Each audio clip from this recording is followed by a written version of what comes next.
I don't know about you guys, but I'm still finding those places where I need to readjust, coming back from COVID. And mine is sharing the road.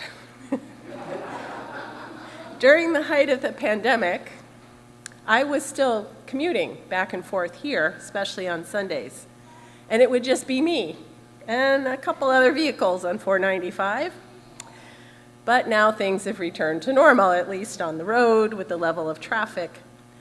And I'm super cranky about it, really grumpy.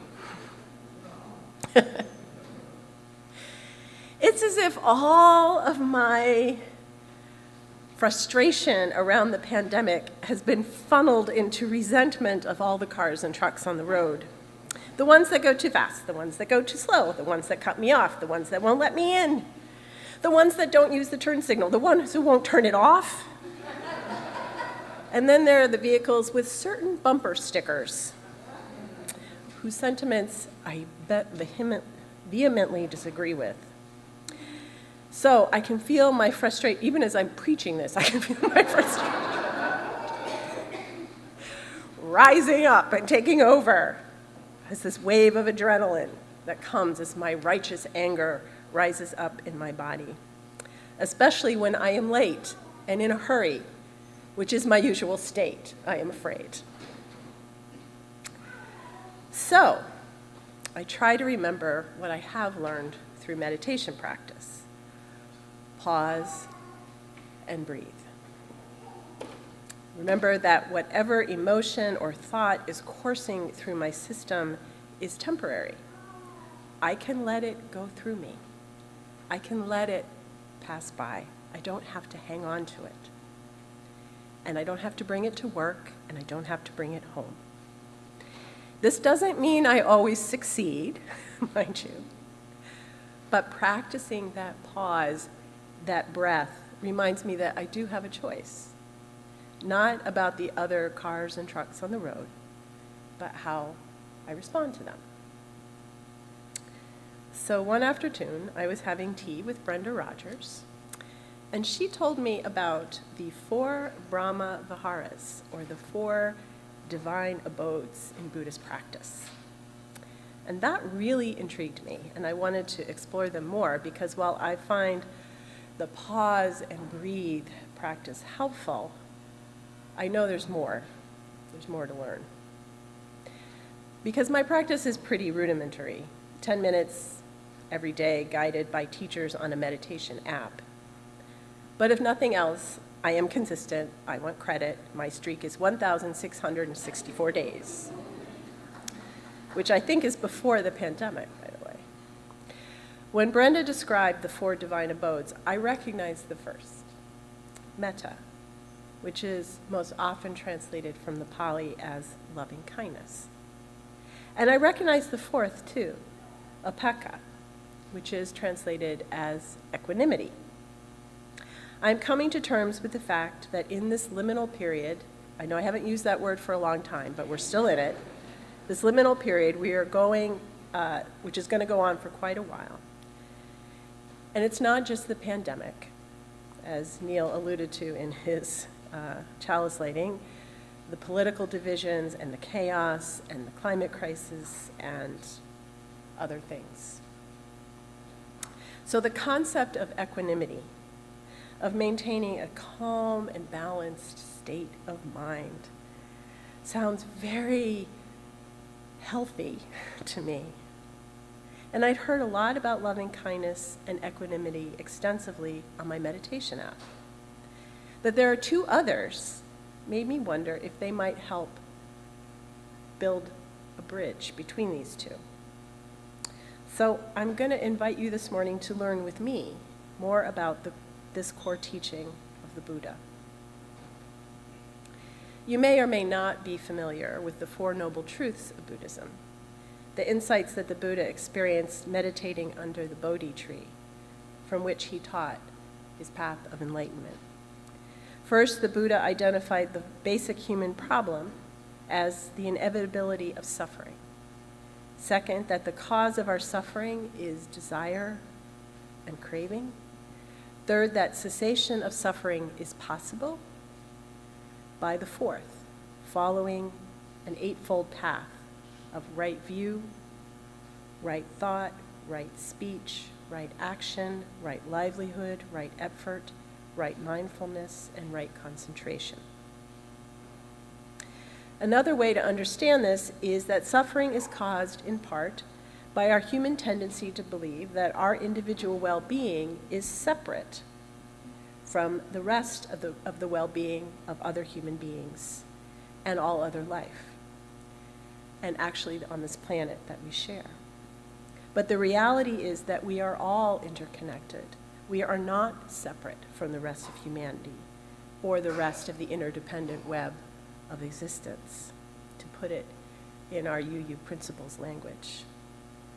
We can lessen our suffering not by chasing after our individual cravings and desires at the expense of others, but by recognizing and embracing our interconnectedness. I will say up front that I am not an expert in Buddhism. And Buddhism, like all religions, has many different interpretations and practices. So I may not be exactly right, but this is the sense that I have from what I've read and experienced.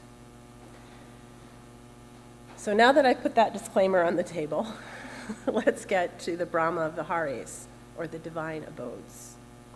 Vihara means a dwelling place in Pali, and Brahma means a divine being who, according to J.N. Romesh, lives in the higher heavens, dwelling in an attitude of unlimited goodwill, unlimited compassion, unlimited sympathetic joy, and unlimited equanimity.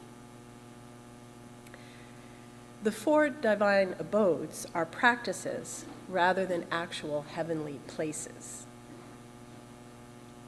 They are ways of inhabiting this world. And the first one is metta in Pali, or what is, as I said earlier, translated as loving kindness. This is perhaps the one most familiar and most used in our American culture. We've been here at First Parish, we've been singing it after joys and sorrows all month, starting with ourselves and moving outward. May I be filled with loving kindness. May you be filled with loving kindness. May we be filled with loving kindness. But translation is always an interesting thing, because a word in one language doesn't always have an exact match in another. Metta is not loving kindness as a feeling. B. Alan Wallace, in his book, The Four Immeasurables, describes it as a yearning that the person on whom you are focusing your mind be well and happy. While Romesh writes, metta's function is to generate welfare or well-being, because metta is essentially an impartial wish for happiness. It is best translated as goodwill. He goes on to say, when you extend thoughts of metta to others, you are not offering to make them happy, as you might in a loving relationship. Instead, you are expressing the wish that they take the responsibility for their happiness themselves. Metta gets a lot of attention because it is the bedrock, the essential practice from which the other abodes grow. The second one, then, is Karuna, or compassion. So what's the difference between loving kindness and compassion? They sound very similar. As Wallace comments, the difference between loving kindness and compassion is very simple and straightforward. Loving kindness is in a sense, is dealing with potential. Loving kindness has a vision. It's not simply reporting on appearances. It is indeed attending to reality, but with a vision for the potential that is possible, while compassion witnesses an individual suffering, human or otherwise, and recognizing the suffering leads to a yearning for that individual to be free of that suffering.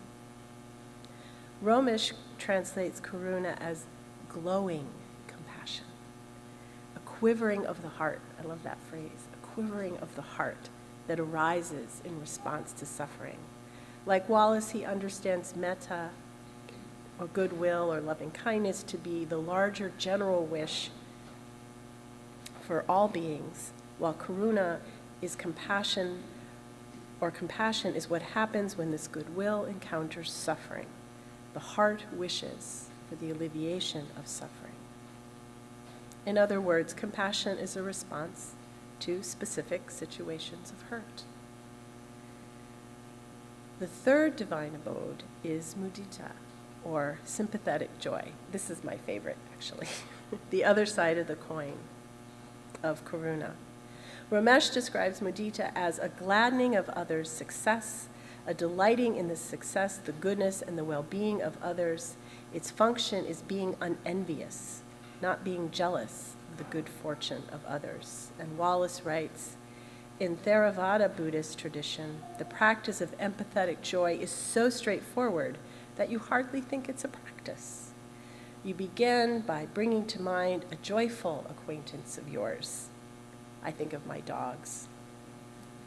A person or dog who is normally buoyant, lively, happy. It could be a friend, it could be a holy man or woman. The Dalai Lama is a very good example of someone who is radiantly buoyant almost all the time. Then empathetically enter into that same joy. Share it. Rejoice in it. Take delight in it. So two things come to mind as I think of Karuna and Modita. The first is our covenantal commitment to be present to one another in our joys and sorrows. So we practice these two every week, and I didn't even know it, when we gather for worship. And when we reach out to each other in informal ways, the cards and the emails and the phone calls, and the conversations that happen in social hour or in meetings or in small groups, or our making, blessing, and sharing of our prayer shawls. The other thing is I'm struck by how countercultural the concept of mudita is in our society, especially now. Imagine how different our country and our world would be if we understood each other's success and joy as contributing to our own, to the success and joy of the whole world. Instead, I fear we live in a culture and a time when the success and joy of others is seen as detracting or undermining our own. Our economic system depends in many ways on us envying the perceived happiness of others, a state that we are told that can only be relieved through the acquisition of material things or material success, or protecting what we have of these things from others, as if joy is somehow something finite that can only be purchased or seized. We generally don't value joy as a communal practice. So perhaps this is what I need to meditate on when I'm on 495. The fourth of the divine abodes is Upekkha in Pali, translated as equanimity. A perfect, unshakable balance of mind rooted in insight, as Ramesh describes it.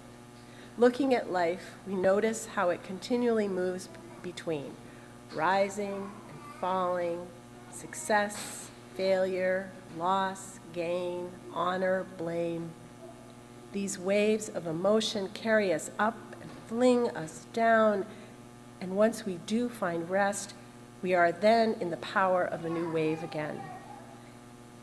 Equanimity means living so that we do not swing like a pendulum from one drama to the next. Doesn't that sound delightful?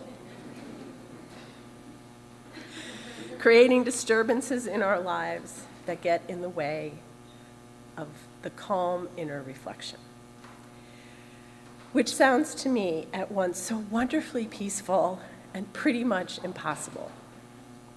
But if there's any practice we need to cultivate in these liminal times, any abode we might want to inhabit, it seems to me it's this one. Imagine how different things would be in Congress, for example, if they valued equanimity. How less anxious and fraught. But as I've learned, part of equanimity is accepting that I can only do my part when it comes to cultivating loving kindness and compassion and sympathetic joy. I do not have control over others, certainly not in Congress, not on 495, or anywhere else for that matter. I can only start with myself, which is why, whether we consider ourselves Buddhist or Unitarian Universalist or some combination or some other faith or no faith at all, abiding in the practices of goodwill or loving kindness, in compassion, in sympathetic joy, and equanimity can only help us navigate this complicated and interconnected world we live in, and maybe even heal our corner of it. So I'd like to end by returning to the reading that Diane shared by Jayan Romesh. We can create a beautiful way to live, a way that we would create in our own minds through growing goodwill in our hearts, giving our hearts with glowing compassion, rejoicing with others in sympathetic joy, and moving beyond all forms of challenges, evolving with peace of equanimity. Amen, and may it be so.